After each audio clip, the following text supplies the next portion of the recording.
Hey,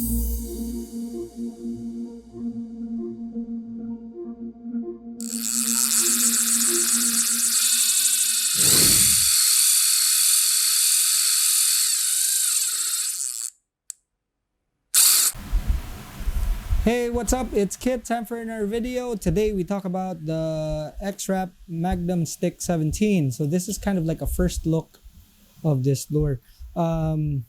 It's not released in a lot of places in the world, but wait a bit and it'll get there. Okay, so a very, very interesting lure. Now, Rapala has a video and it shows you exactly what this lure does. There are very few people in the world that have actually seen this lure before it's released. Obviously, the guys from Rapala would. I was heavily involved in the creation of this lure. In fact, I can go so far as saying that this lure was born in a car ride in my car here in Dubai.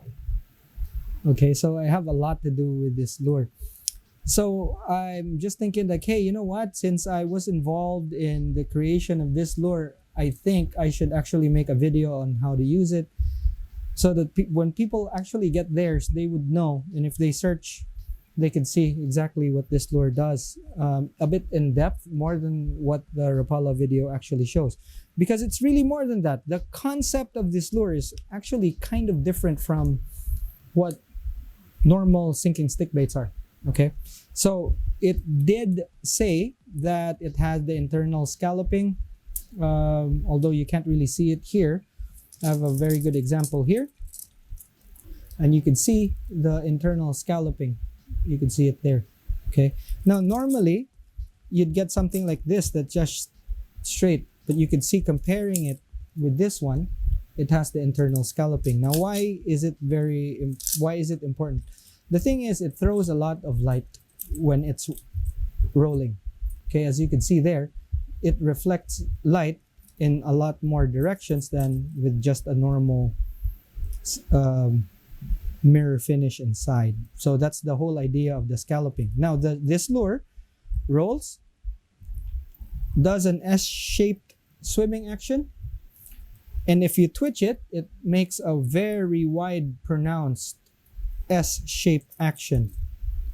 More importantly, the whole concept of this lure rotates around what it does when you don't do anything. The whole conversation inside the car was basically what the best action would be for the lure. And the answer is having the action on its own without interference from the user. So if you think about it, this is kind of like something that would level the playing field for experts and people that are just learning, because all you have to do for this lure is actually just cast it out and let it sink. And when it sinks, instead of the normal fluttering that a lot of lures have, this actually swims down. Okay, so it swims down like that and it flutters. And that is the killer action. Okay, so when I field tested this, that's exactly what I did on the first cast. And on the first cast, I actually nailed a good Dorado. But what I did, after seeing that it was a female, while the bail was open, I just tightened the line a bit and started shaking the rod. And when I shook the rod, the fish threw the lure. I let it sink again. It did its action, and before I know it, the line came tight. Out comes a good bull. I closed the bail, reeled in, set the hook. And that is the premise of this lure. It works when you don't do anything. And that's a level, it levels the playing field really. Now, obviously, a lot of people would say that, hey, you know what, maybe the fish were just there, but hey, you know, I caught a lot of Dorado that day when I first tested out the lure.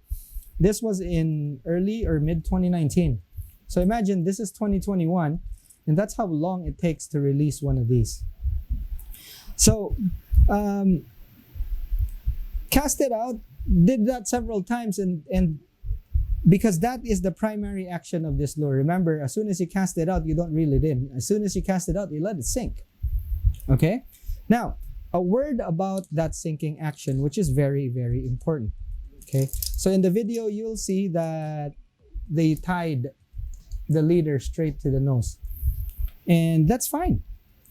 You know? The thing to note here, for that very nice swimming action when you don't do anything with the lure, is the length of your leader, that's 1, and 2, the thickness of your leader, and 3, if you're using mono or fluorocarbon. Okay, so fluorocarbon sinks, which means that it will sink the lure faster, whereas with mono, what happens is because it is buoyant, it floats, it will pull the lure up. And what happens is that to a certain point, until your line, if you're using braid, remember braid also floats. So if it's sinking, because it's pulling up, it will start sinking and sinking straight and will just wiggle down. There's nothing wrong with that. That'll also catch fish, as we know from other lures. But in the first 2 meters or so, it will dive down just like that. So if you're fishing for, let's say, pelagic fish that are in the first 2 meters, take note of your leader. Okay, so it's good for tuna, dorado, and other fish that are in the surface. Okay, queenfish, as what the video actually shows. This particular lure has a rolling action as well, which you don't really see a lot on the video. If you want to have it more of a roll, which takes advantage of the scalloping a lot, put a swivel in front of it. And what happens is it actually makes the lure roll more. And it would still have the S-shaped action and also on the twitch, okay? But it will roll more. Now, the thing here is that when you put a swivel, when you twitch it, it will not do a really big S-curve as just with the mono attachment. That's something that you should note, because it might be that the fish would respond, but again, it's very easy to actually just take off the split ring and the swivel. Having the swivel there adds a bit more weight to the front of the lure, which means that it will pull the lure down more and it will make it flutter down with a head first attitude a bit more. Again, taking advantage of the scalloping action and the rolling. When you use this kind of rigging, it will throw a lot of light because it will roll side to side easier with the swivel there. If you want a very exaggerated S swimming action, the best recourse is to rig it, and this is my favorite, by the way, is to rig it with a split ring and a solid ring. Okay, as you can see here. So I rig a small split ring and a small solid ring. Okay, let me just zoom in so that you can see. Okay, let me just take this piece of string right here so you can see. There we go. So the solid ring is right there. And when you rig it that way, it actually has a very nice swimming S-shaped swimming action, and yeah, that's my favorite. It limits the roll on the drop, but it still gives it a lot of freedom for the side to side wobble in its nose down attitude. And this is the sort of thing that actually, this was the rigging that I used and preferred while I was fishing it some years ago, when it was, well, when it was still in its initial stages. before release. So this particular lure, I think, is going to be a very big game changer for a lot of fishermen. And I hope Rapala actually carries the technology of building this for other types of lures, because it's really something that just works on its own. You cast it out and it dives down. You let it sink. I mean, I even caught tuna with it, not from the surface, but a few meters down. I just let it sink as much as possible. We saw them in the sounder. We just cast it out, let it sink, and give it a lot of line. And then when I started moving it, bang, I caught a tuna with it. And I mean, the picture of this is actually in social media. If you're interested, you could check it out in my Instagram, which is also connected to my Facebook. So either of those, you can just look for the picture of this. Actually, it was this one lure right here.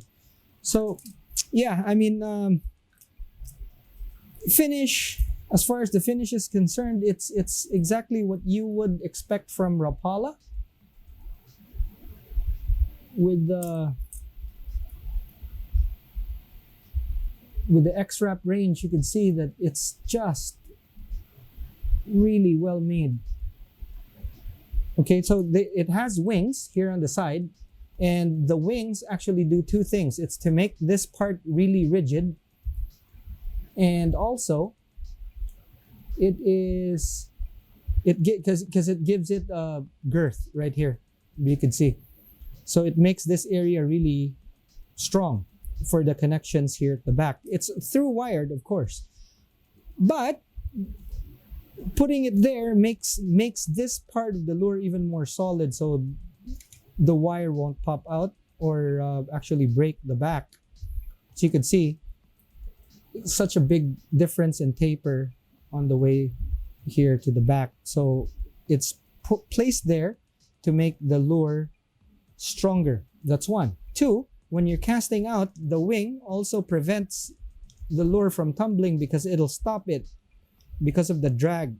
Okay, so it acts as wing so that when you're casting it, it stabilizes the flight of the lure. Now remember, the weighting system of this is so exact, and you can only use it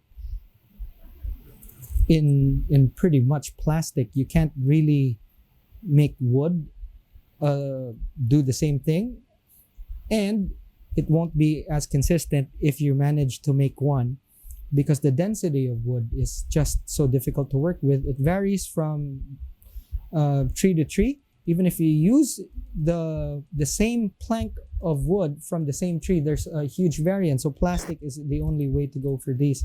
And Rapala did a really fine job. And I'm really, really proud to be part of this project.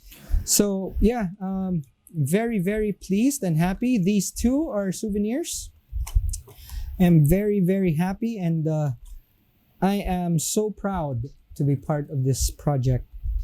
There were others. I'm not gonna talk about those, but there were other projects. But this one in this color, they're very special to me. So yeah, thanks again, Rapala, for sending me this. Enrico, shout out to Enrico for helping me out and getting these. Really, really proud of it. Thank you very much. You guys really did an amazing job. Mati and Miko, and of course, Lord Varys, if you're watching, thank you very much. It was fun working with you on this one. And yeah, that's it for now. If you like this video, please give it a thumbs up. And if you haven't yet, please consider subscribing. That's it for now. Class dismissed.